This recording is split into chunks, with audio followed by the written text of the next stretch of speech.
write, I read, and you'll learn something new. That's a lie. All right, let's go to Alice. She asks, this is a pretty good question. If you could inject truth serum into anyone, who would you choose? Michelle? Oh, gosh, you came to me first. That's so wrong. Come on. Donald Trump. Donald Trump? He's the least. No, because he tells the truth all the time. Even while his lies are truth. But see, you came to me first. I went there. But see, I wonder if there is another part of the truth in him that is more based on reality. Interesting. Have her escorted out. You had so many other choices. You had Kamala and Joe Biden, and you choose the greatest president we've ever had.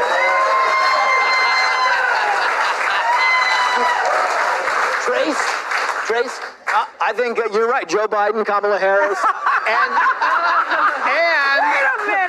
and Jimmy Kimmel. I mean, that's the whole thing. You know, Jimmy Kimmel would like to sit here and say, man, I would like to be funny again. I would like to do the jokes that people are going to like. But he can't. They've chosen a side, and they are damned if they're going to go. Exactly. They can't. I always think that the late night hosts are governed by their wives. Yeah.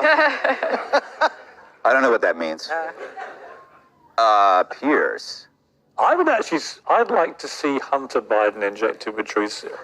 You know what? He'd probably get addicted to it. Yeah. Yes! Can you imagine the first question after he's had the injection? You just say, hey, Hunter, just out of interest, when your dad says he knew nothing about any of your businesses, that's a lie, isn't it? Yeah. Yeah, that's a lie. Now, where's the horse? Yeah. Emily? I don't know how no one said this before me. Hillary Clinton. I want to know what all those emails were. I want to know. There's so many questions. The first question is, how did you get into Epstein's cell? Yeah. Oh, that's a great one. Trace, I would do Fox because my contract negotiations are coming up. Really? Yeah. I'm sure I don't have enough money for you. Shut up. All right. That's just a warning. This is pretty good. What is something that you did that was really bad or forbidden when you were younger that your parents never figured out? Oh my God. Trace?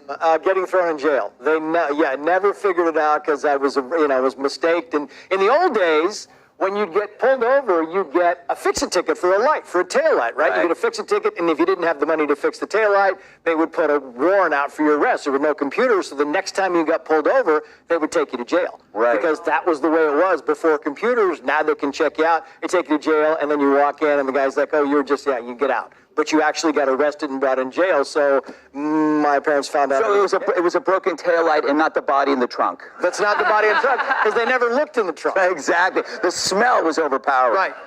Still kicking back there. Yeah. Piers?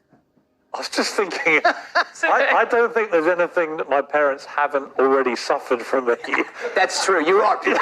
Yeah, they've had to suffer a lot. I don't think there's anything really that's left on the table that could be worse than what they've actually had to go You are through. being very careful.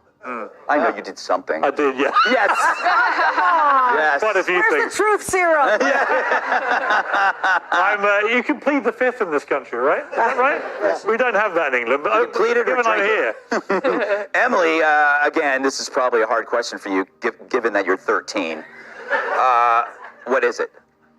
Well, I know my parents are going to watch this, so I'm sorry. It's actually not even that bad, but I used to get in trouble a lot in high school.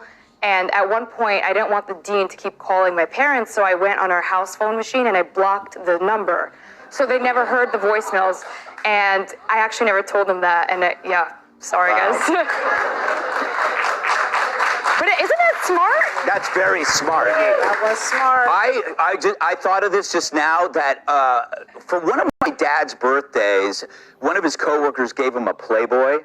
And it was the only pornography in our house, and I found out where it was hidden. And I don't know how old I was, 40. But it was in the laundry closet outside my bedroom, and I would go and just look at it. But I was before that age when you knew what you were supposed to do with it. It's still a mystery. Oh, this is a real upbeat question. Oh, you skipped me. That was so Oh, wait. nice. Oh, my God. I'm sorry. Oh, I shouldn't have said Michelle. anything. Come on. Honey, turn the television off so the kids can't see this. Okay? I have children. Yeah. That's the secret? No. Oh my God. Where did you keep them? No. I had a boy in my room. Ooh, how old were you at the At least it was a time? boy. Yeah. Not that there's anything wrong with it. No. I was 17. Wow. Through the Son, window? daughter? No. Through the window? Through the window, because Yeah. I lived on the ground floor. Wow. And my dad actually knocked on the door, and I stuck a chair under the door handle and said, I'm going to sleep, Daddy. And it kind of lives in my nightmares and my dreams. Oh. Wow. Wow. I'm aroused. Am I? I don't know what I'm saying. Speaking of, was a Portland cyclist rude for crashing into a guy who was nude?